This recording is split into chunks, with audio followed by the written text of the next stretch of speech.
What's up? It's your boy Carcino here, and Craig Hodges is like one of family members to us, man. We call him Coach. He was the coach at my college for basketball. He was always in the community doing stuff. His son was pursuing boxing at one point, was thinking about it. I don't know if he's still doing it.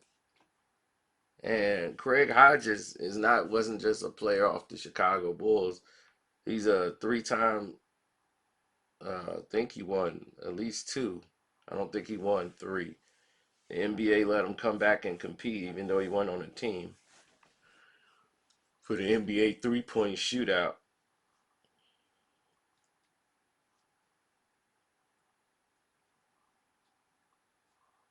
So it was just different at that time because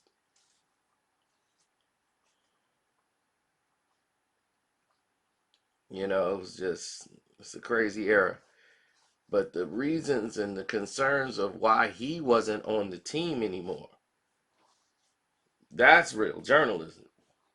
That's real.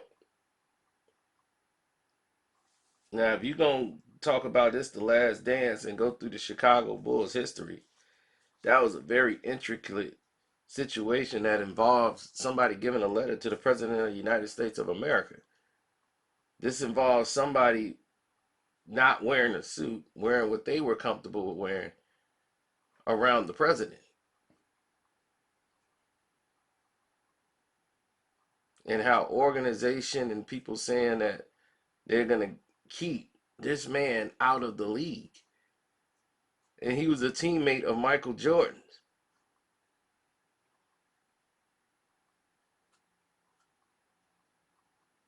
And how Mike really just didn't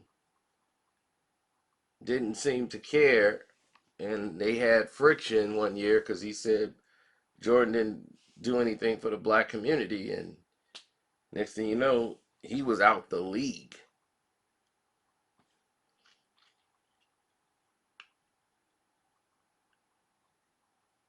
And since then, what has Craig been doing? Anything he can for the community. He sold his house in Indiana,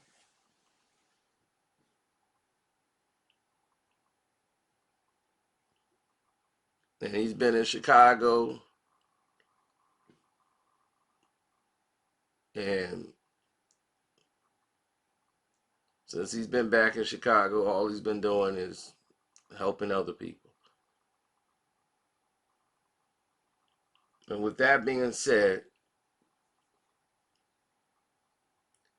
he was watching just like everybody else The Last Dance. And he was like kind of disturbed how Michael Jordan is basically acting like he was a good guy and everyone else was just messed up and was just throwing everybody under the bus in his estimation.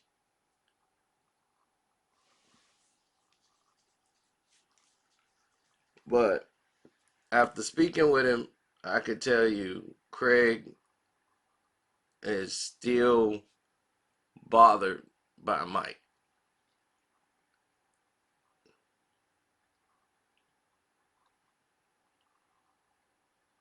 He's still bothered by that.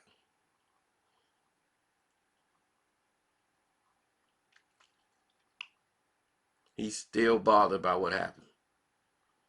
He's never gotten over that. And it sticks to his craw. Craig says he owes Scotty so much more, than he knows. Because without Scotty, he doesn't win. And that's what Craig was saying. He's like, and for you to say that, he was being selfish, it just didn't make sense to me because without Scotty, you wouldn't have made it. You wouldn't have won without him. So he should be thanking and very thankful that he played with Scotty all those years. You know, he's like Scotty could have sat out the rest of the season. So he was lucky to have played with Scotty. He thought that was disrespectful for him to call Scotty selfish. And I mean, I could tell in his voice that he just he has a certain disdain for Michael Jordan. Like the way, everybody looks at like he like Mike and you know, he said some things too about him. He was like, Randy was right. He thinks he's God. He's like, Randy wasn't lying. He's like, no, keep that on the tape because that's Michael Jordan. He thinks he's God.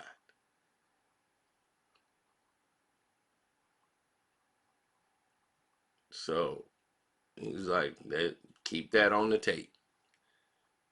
But he's like, there's some things that happen that they're not even talking about, that they're going all the way around, that he'll never divulge because he's got a loyalty. He said there's a certain things you just don't say to the press.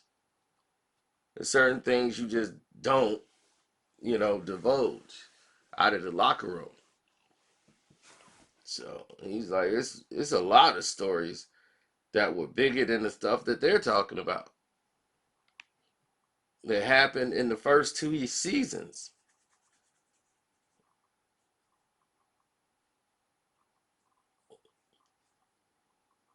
He's like, they haven't even. He's like, they just went over everything and didn't even cover it.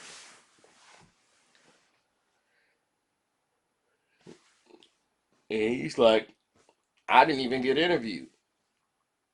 Nobody called me. Nobody said anything to me.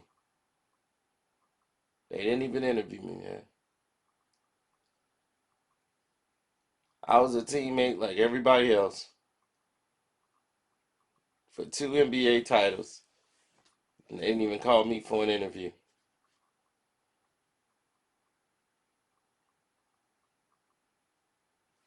He was offended by that. Telling you, man, it's a lot of hurt feelings that is caused by this Last Dance documentary.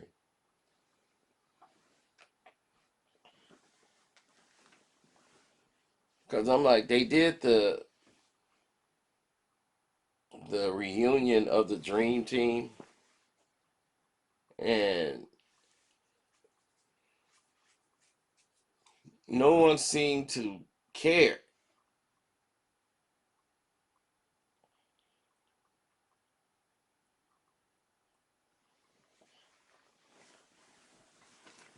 Man, that was nuts. Nobody seemed to care what it did to Isaiah, man. They was like, forget it. Who cares? And it's like, man, why do they keep bringing this up? And they, instead of celebrating the Dream Team, it always turned into an Isaiah bashing every time.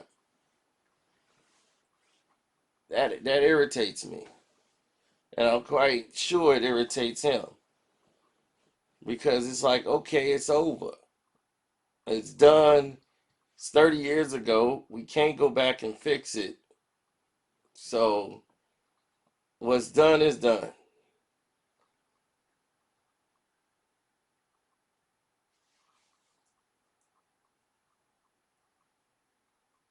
So I'm just, I'm just really through. I'm kind of last danced out. Like the bloom has come off the rose. You're like, oh man, like something exciting's gonna happen this week, and it kind of fizzes out. I liked episode 5. 6 they probably could have kept, but episode 5 was very funny and interesting because he had Kobe in the beginning. Probably Kobe's last interview that we probably ever seen him in. And then you have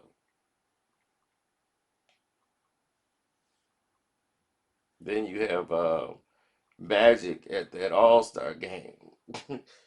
At the Dream Team workout when he threw that doggone basketball in them stands. Magic threw that ball in the stands. Threw it up in them stands. All they did was bring the Chicago Stadium down here. That's all they did. That's all they did.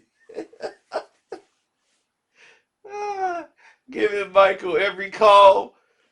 Man, Magic was tired of it. All they did was put the Chicago Stadium right here. That's all they did.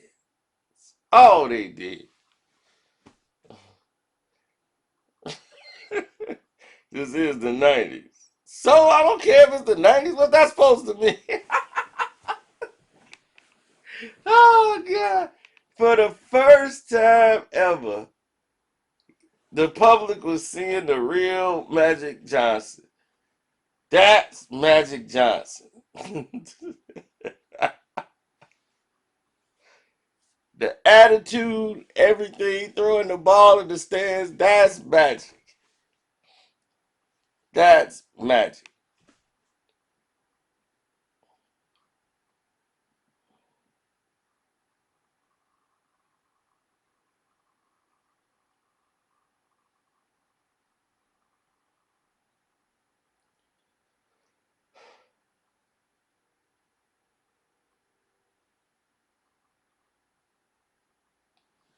So,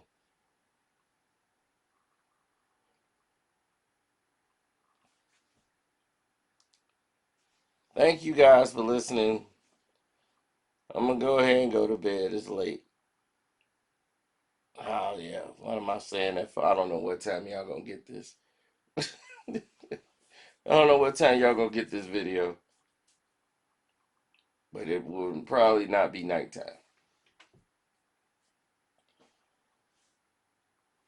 I'm finna count some sheep. Thanks for the love and support. Thanks to everybody that hit my Cash App up. I appreciate you guys helping us out. Love, peace, and health. Hair grease.